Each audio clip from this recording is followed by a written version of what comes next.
Welcome to Vermont Artists and Authors, where we interview great storytellers and artists from the amazing Green Mountain State.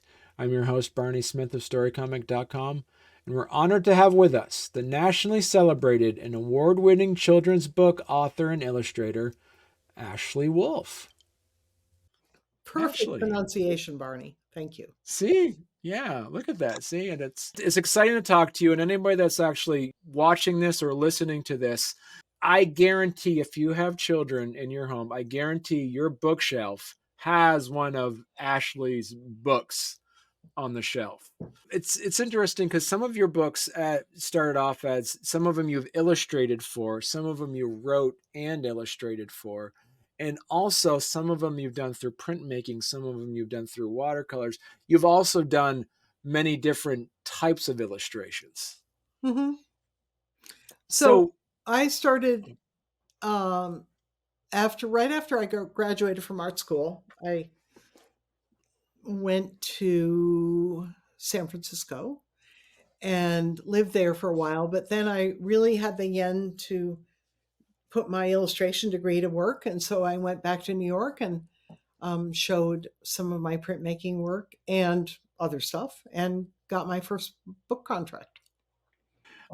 And so talk to us a little bit about that. You started off doing some of your artwork for children's book illustrations for other children's books authors, correct?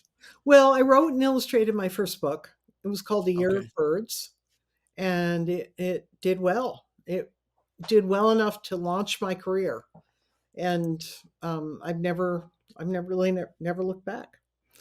Then I took a public domain piece called The Bells of London. That was my second book. And then I did a book called A Year of Beasts, which was a follow-up to Year of Birds. And then I did Only the Cat Saw. So I would say out of my first 4 or 5 books, I wrote most of them. And Only the Cat Saw, you wrote that when you were not living in Vermont. None of the books I wrote were while I was living in Vermont. They were all after I'd moved to California. And what I love about Only the Cat Saw, that was one of my daughter's favorite books reading, is because it almost feels like it's takes place in Vermont. Oh, it totally does. Well, you know what they say, Barney, about authors, that their first books are always autobiographical. And so my first book was A Year of Birds, and it was largely autobiographical. It had many components that were very drawn from my growing up in Middlebury. And then it had some imagined components of the way the place I wish I had grown up. Like, I never got to ride a school bus, but the girl in the book does. And I never had a pond on my property, but she has a pond. So, it's wish fulfillment. That is the artist's prerogative. We can put whatever we want in the book. Right. And then Only the Cat Saw was an idea I had while living in California, but all the research for it was done on a farm on Munger Street in Middlebury. And I knew this lovely family. They had 2 little girls. I went out there and photographed their cat, their farm, their farmhouse, the children. And that's where all the material for that book came from. So I'm also curious, Ashley, is that, do you come up with an idea for a book, then decide the medium you're going to use? Or do you have a medium that you want to make a book on, and then you try to find a topic for that? No, I think the former. The book, the idea, the story dictates the medium. And it's not quite that simple, because I have occasionally started a book in one medium and then realized, this isn't working. I'm going to switch. So really, that doesn't happen often, but it has. Is there a medium that you prefer that seems to be more of you're naturally more inclined to do children's books on? Well, there are easier and harder mediums. Probably the easiest for me is I'm a great proponent of gouache, which artists will recognize the word. It's a French word spelled Gouache, Gouache,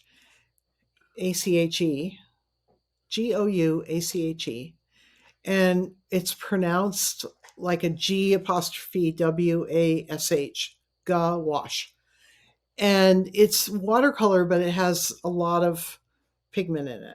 So it can be used opaquely, but it can also be used transparently. And I started using it back in the 90s, I think, when I was doing some advertising, surface design work, and bought a set and thought, oh, yeah, I'll just use this opaquely. But then I had it around and I started experimenting with it, and I realized, oh, it's like watercolor, except when you're done, it doesn't wash off the page. And so I'm the proselytizer for gouache for artists because it's really forgiving, has all the same colors as Winsor Newton watercolor, and it's the only paint you'll ever need. So some of the books that you've done, as you mentioned, you've actually wrote and illustrated, and some other ones you are the illustrator for an Yeah. author. I tried to make a living along the way there. Right. And So, mostly the books that I've done for other people have been my most successful books. mm, So I learned a little lesson there, a little fiscal lesson that, like I illustrated Baby Beluga by Raffi back in, I don't know, 1990, 89. mm. Still in print, still making royalties. God bless Baby Beluga. So, books, I mean, I don't know, most people don't really understand the economy of books, but if you are lucky enough to have a book that stays in print and continues to sell and sell and sell, you can make royalties every year, and all the work that you did was 30 years ago. Those are physical pictures, right? Those aren't digital. No, I've never worked digitally.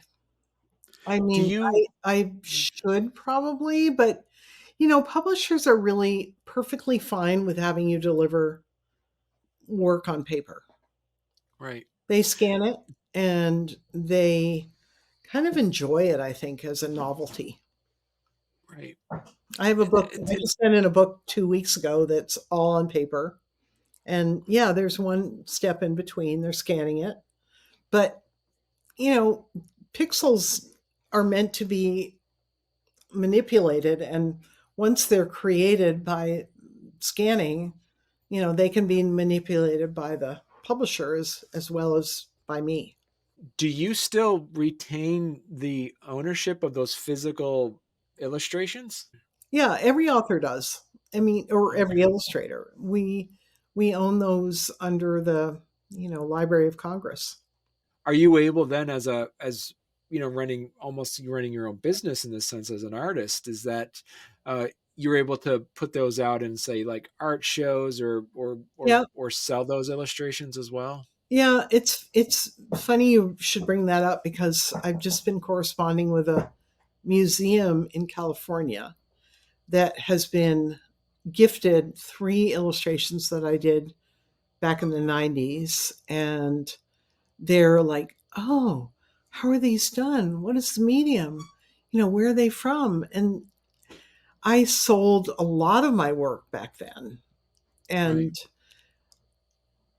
And it's become somewhat detached from its original source. And so I've been sending them book covers and, you know, more information about the medium.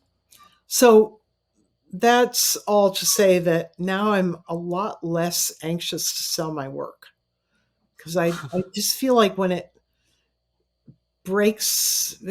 book is broken up, it loses value. Right.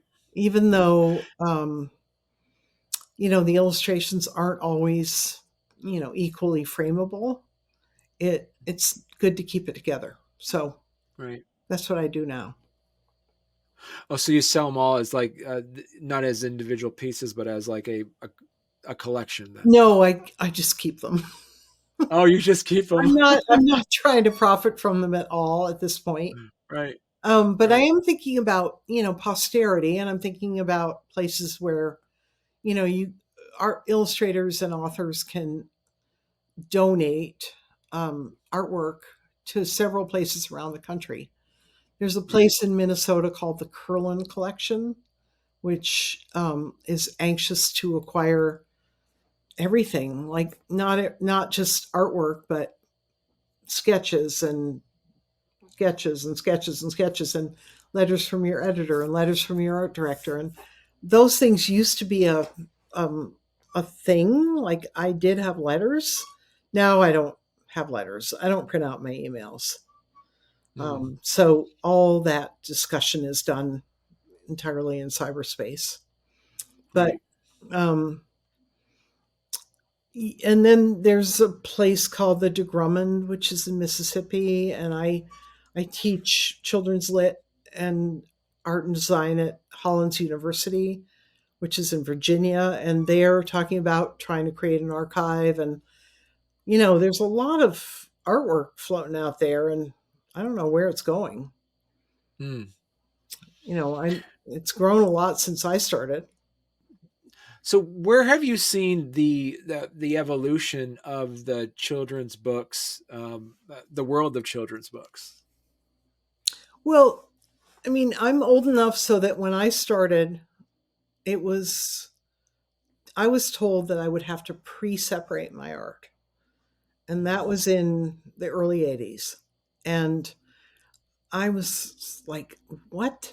I have to designate where the yellow and the red and the blue are going to go and where the yellow and the red are going to overlap. And I did one spread and it was awful. And then my small like publisher called Dodd Mead finally entered, the laser separation era, and I was saved at the last minute. My book was laser separated. And so that was in 83. Yep. And but they were late to the party. So other people had been doing it for a long time before that. And Right. so that happened.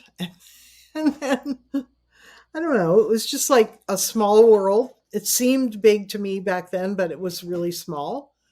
And laser separation changed everything because, nobody wanted to do that hand separation. So that kind of limited the field of people who wanted to be illustrators. And once that was, no longer an issue, the sky was the limit. You could do anything. Right. So it actually, marked a exponential growth. Plus, the Right. 90s were huge, and there was a lot of money around, and there were a lot of kids being born. All the millennials were being born, and Mm. that drove the children's book industry. Not sure what's happening now. I know that people are, there's definitely a baby bust going on right now, and with good reason. If someone's looking at wanting to get into children's book, being a children's book illustrator now, what advice would you give someone who's coming out of art school right now? Well, I teach this every summer. Um, so my big push when I'm a professor is learn to draw. Learn to draw really well. And then once you've learned to draw, abstract and simplify and stylize. Mm. So let us know subliminally that you know what you're doing, but then go ahead and work in your style. Mm. And there are people who argue with me and say, "Oh, there's lots of naive styles that just require two dots for a face." But I understand that argument, but I still think that the really appealing children's book illustration is going to be quite sophisticated but disguised as naive. It's like the point too that you brought up in a previous interview as well. Is like when it comes to writing a children's book, you're supposed to be very specific with your words, and not how did you phrase it? Is like don't make your words suppose too much. When it comes to illustration, there seems to be so much room for detail and allowing. How important is writing a children's book or making a children's book that has the repeatable readability to it? Well, that's a really good question because it's kind of a magical combo of text and concept. Concept is really important, and then the illustrations. So, a really great example in my experience is, say I gave you the sentence, the little white dog was wearing a red coat. And I say, okay, Barney, which one of those words is really necessary? And if you really work your way through them, none of them are necessary because they're all either nouns or verbs or adjectives. So instead, you could say something like Rufus was late for his appointment. And then there's things you don't know. You don't know who's Rufus. You can probably surmise he's male. But what is he? Is he how he's late for which appointment? How is he going to get there? How does he feel about it? It has so many possibilities compared to the little white dogs wearing a red coat. Right. And so when I work with students on writing, I'm take out all the adjectives, take out all the adverbs, and look very hard at every noun and verb and conjunction to see whether they're really needed or what you could put in instead, which are things that an illustrator can't show, like, sounds and smells and feels and, some action and emotions. And so, yeah, I mean, it's quite an interesting art form. It requires brevity, but most people never see the effort that goes into it. Have you actually been approached with a book, with a manuscript? You said, this isn't for me. Have you ever been able to be in that position where you said, I don't want to do this book? Yeah, quite a few times. And in fact, the book I just finished, I wish I had been able to say that about. Really? Mm, but I didn't. Right. Uh, have there ever been opportunities, because you say like it's the children's book illustration field, and the children's books, it's a really big world, but it's also pretty small. Have Mm, you ever seen a book where you would say, oh, I wish I illustrated that one, that would have been fun? Have you yeah, been in those positions? yeah, Yeah. definitely. Definitely. So one of the trends that I've noticed, and I'm sure I'm not alone in this, is that you illustrate a book, you either write and illustrate it or you just illustrate it, and it's a big hit. And then the next 5 books you get are exactly the same book, or slight variations on that theme. Right. And if you are fast and facile and basically don't really care about your body of work, you do them because they're easy. You just did those, you can do them again. I am not fast or facile, and I always thought, I think I might be bored doing this again. So I usually turn those down. But so I'm always on the search for the next new thing. It's, in a way, it's almost as you're like children's book illustrators. Do you also get to the point where, almost like Hollywood actors, you could get typecast, where Oh yeah, totally. like, yeah. Yeah. And so Yeah, and what are the that's really boring, and actors, I'm sure, feel the same way. Right. So, what are some of the dangers that you've always felt like that you wanted to make sure that you weren't quote unquote typecast as a specific type of illustrator? Oh, cute baby animals. Yeah, I'm really good at those. But I didn't want to do them over and over and over. Um, I, so I'm trying to think if I ever.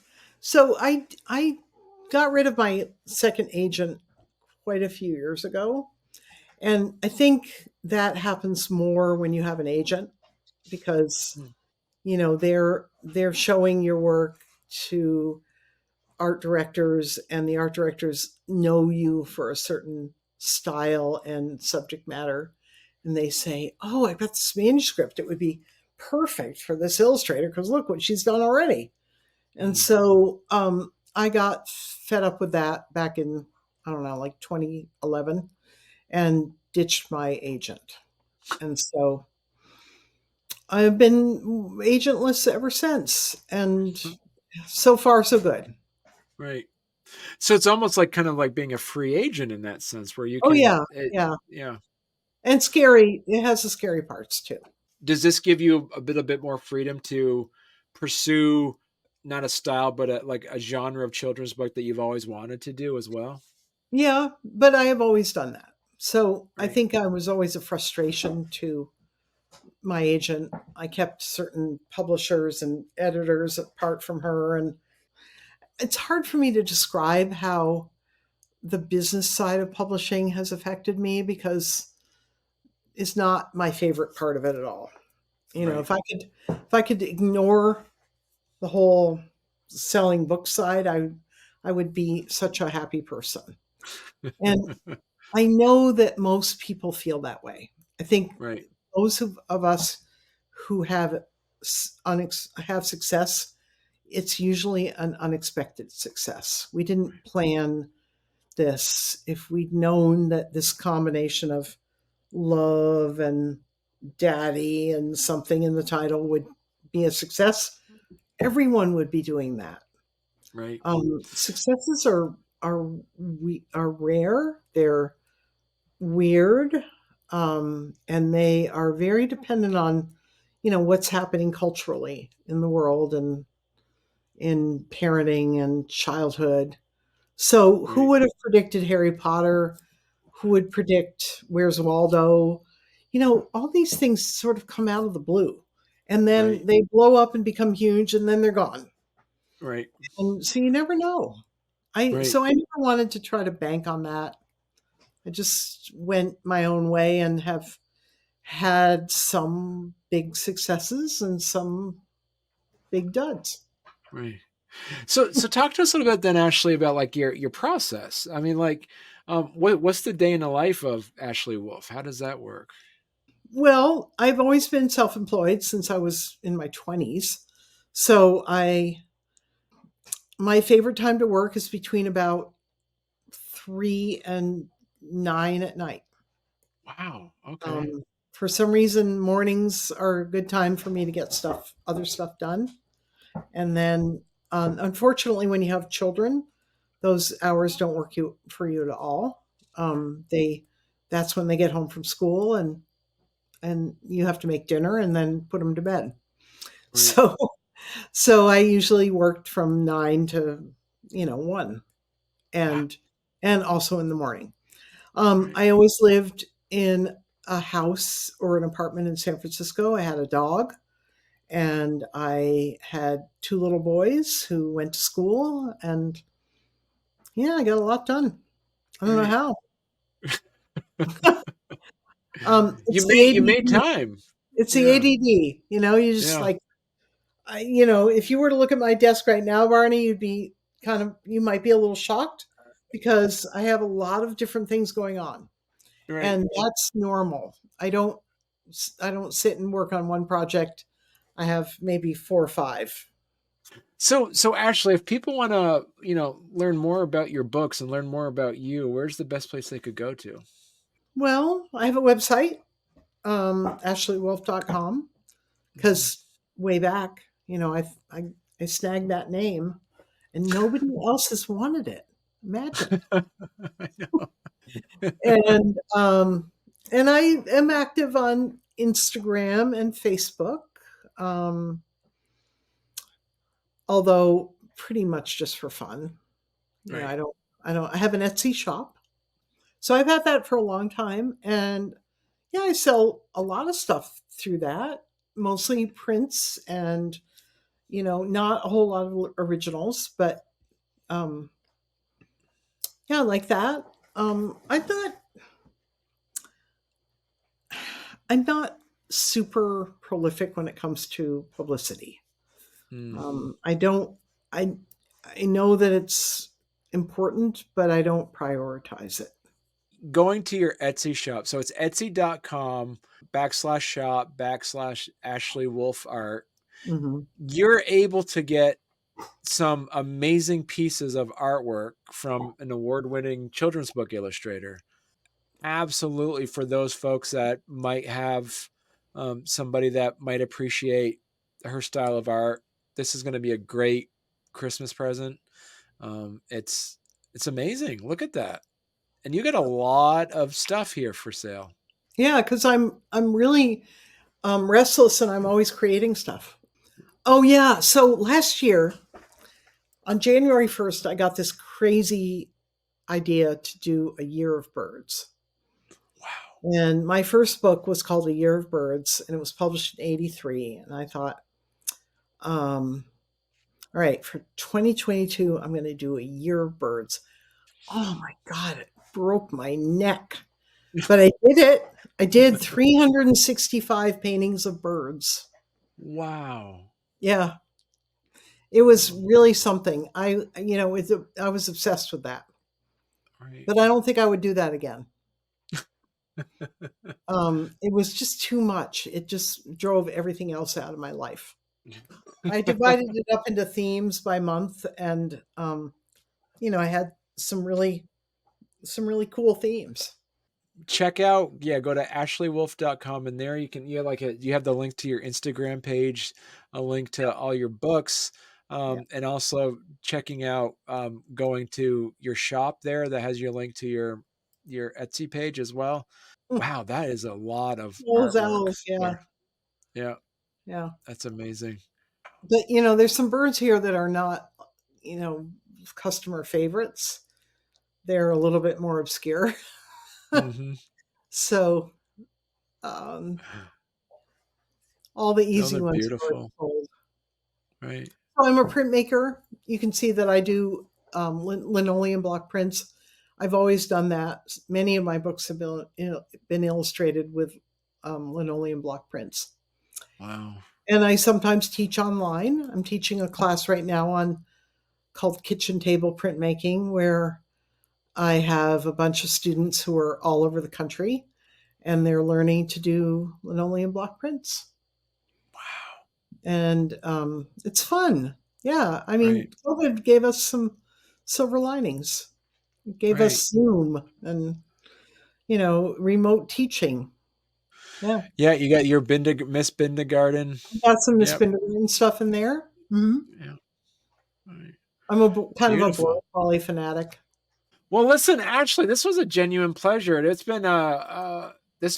been excited to talk to you for a while now, ever since I've been, having all of your children's books around the house. So I'm yeah, glad you do. I'm glad yeah. you have a kid who's still in my zone.